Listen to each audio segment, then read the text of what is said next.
reason as well why they dominated that game number one. So for the question of East versus West, even though the East has got the numbers, even though we've got the quantity, the West is still proving that they have lesser squads in there overall, but still managing to walk away with a massive game.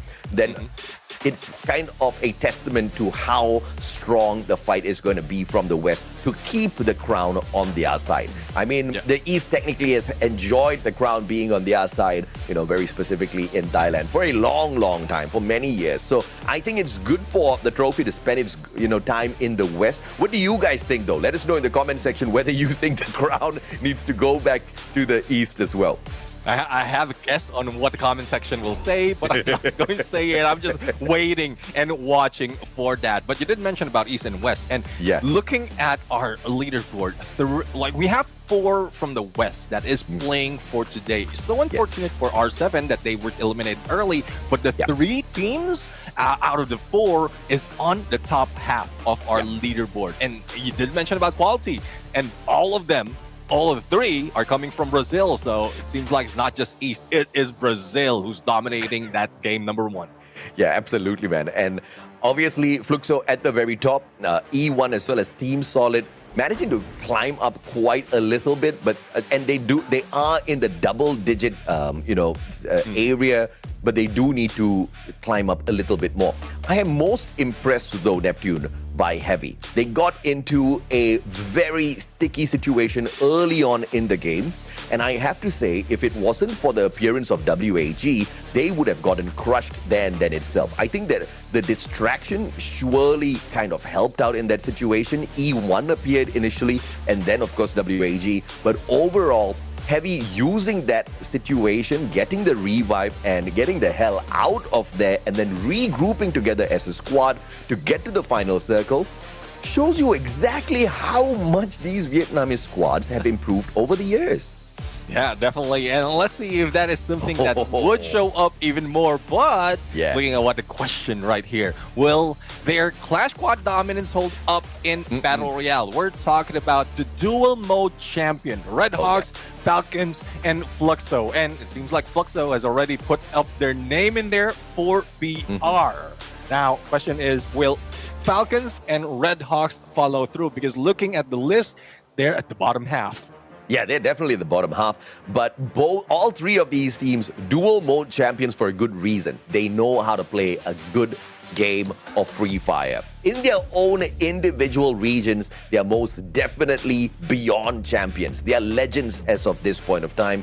But when you reach the global finals, when you reach a stage like this, where we throw everybody into a potluck of squads, the story tends to be a little different. And at the moment, the teams with the most amount of experience on a stage like this has managed to climb up the leaderboard. Once again, why I'm so impressed by Heavy, because they are up there together with them. Again, it's just a turn event for Heavy with what happened in Southeast Asia fall. I mean, that performance was just outstanding. I mean, if there's a better word for it, that's all I can think of. It's outstanding. Even beating those are the top dogs. Yes, they didn't get the champs, but they were in there comparing their previous performance for spring. They just catapulted themselves up in the 2nd place. And I'm loving that version of Heavy. Hopefully that doesn't die down, because you know how it is with Vietnamese team. They move up quickly in the first half and then falter towards the end. And at this level, this is something that is from the recent tournaments. Yeah, I don't want to see them fall for sure.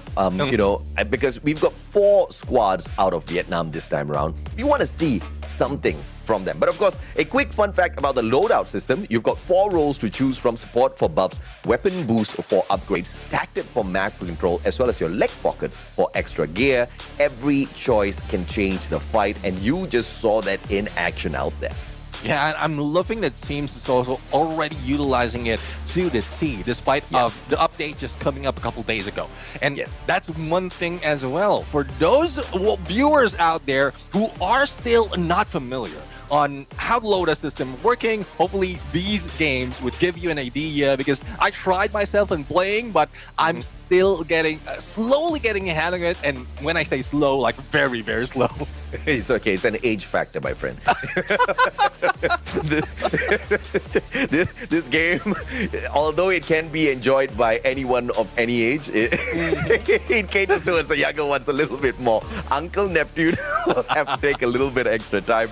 But of course, I totally agree with you. You know, anything new takes a little while to kind of get used to and to master overall, which is why I love watching all of these esports tournaments where these pro players, I mean, this is their job, this is their life, you know, day in, day out, all they do is free fire, right? Yeah. And if they don't master it and they don't show us, who else will? And no better time for the update, because we get to see it on the global stage, and we kind of get to take a good comparison between the teams from, you know, separate regions.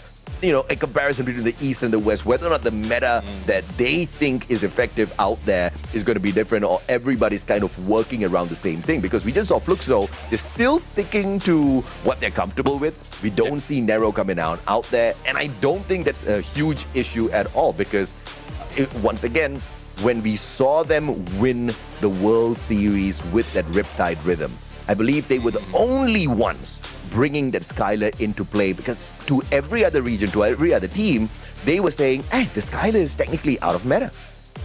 Well, let's see if that's something that they can prove once again. Another fun fact, referring to Falcons double champion and C Fall 2025, Karoro said, if winning once was luck, you can't be lucky twice. And I guess they just showed sheer dominance, and it wasn't luck. They won both Battle Royale and Clash Squad. Red Hawk fans are very happy that Kororo said that, because now they can say that for Red Hawks as well. You know I tease you guys. I love Red Hawks. I've been waiting for them for a long, long time to make their international debut. We got to see a little bit of a sneak peek up against them.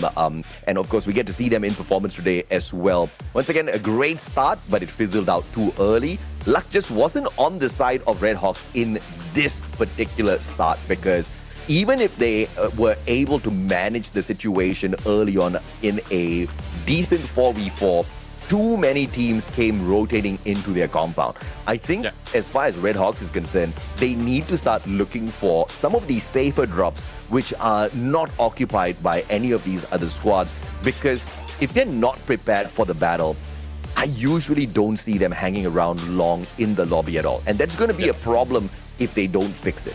Exactly. I mean, and there's one thing I would want to say, guys, for Red Hawks. Yes, they show dominance in that hot drop, but it's the moving away part that they need to move, that they need to do quite well, because we've seen a lot of teams, they don't, like, especially in where 12 teams are still involved or 11 teams are still involved. Definitely some of the teams will be hearing those gunshots, waiting for the opportunity. If you spend so much time in engaging in one compound, you will need to anticipate that someone else will be waiting for you. So like, after the engagement, if you win that fight, then just move away. At least one person can move away, and that can be your insurance policy.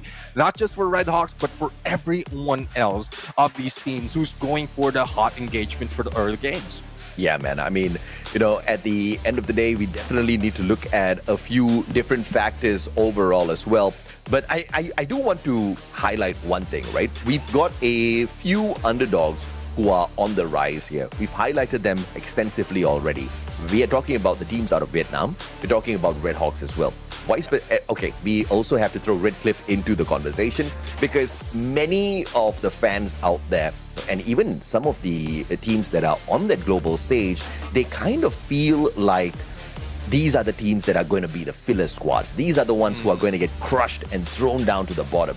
Now, Red Hawks are not doing us fans a big favor by kind of proving that right in the very first game itself, but it's good that they got punished early, because it's all about the rise up to the top. It's all about how you find those adjustments. But it wasn't just Red Hawks that got crushed early. WAG performed, even worse. They only got 2 points out of that game. And wait, let's take a quick pause on that statement. A quick fun fact here. When it comes to age, still at 16, Blade and Kutush are the third and fourth youngest players at the Free Fire World Series 2025. And right behind, AJ Chinoy as well as Rasia. Rasia is still the youngest player out there on the stage. Well, technically he's not on the stage right now, but the youngest one out there on this global finals. Yeah, I mean, I got hurt a little bit when it comes to age, but fun fact, Neptune is the oldest caster Yes. in the lineup right now. But anyways, I mean, you did see, I mean, we are seeing a lot of potential, especially from Rasia. When he got introduced, that's when Evo Zivine just changed, changed their face. And I think it's not just the energy, it's not just the mechanical movement that can be done by young people. It's more of how hungry he was in winning those games. Imagine, even before EWC, he's already part of Evo Zivine and he's watching in the background, eager to put himself on that stage. And the moment that he is there, I think he manifested everything that he has achieved so far, even before he stepped on EWC. Yeah, I mean, there's two types of people when it comes to manifestations. One just wishes, another one wishes and puts in action to get there, and Russia's the latter, right? It's not just about wishing to get up to the top. This kid is divinely blessed with some, I mean, out of this world Free Fire skills.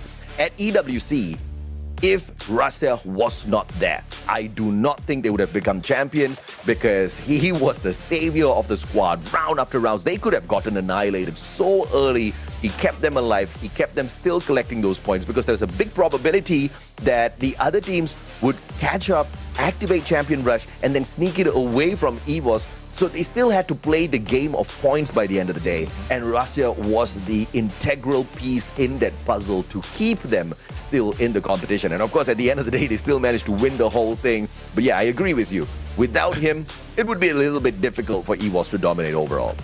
Yeah, definitely. Well, let's see though. I mean, more of Rasia and Evo Zivine later on. Right now, we're heading in onto our next map. It is Purgatory, and well, let's see if neither heaven nor hell will be able to save teams right now, especially for those who have been stuck in the bottom after those early engagement fails. Absolutely, man. Purgatory time. And like you say, usually neither heaven nor hell, but they're about to get tortured for sure if they get into yet another sticky situation. Those hot drops are unforgiving. And I want to see if or not Red Hawks will make a little bit of an adjustment in terms of how they drop into the map. Maybe avoiding those central areas, picking a little bit of the edges, and Moat House is a perfect option for them. Usually teams do avoid the location of Moat House. It doesn't really serve up the best of defenses. There's just too many, entry points into that area with those zip lines.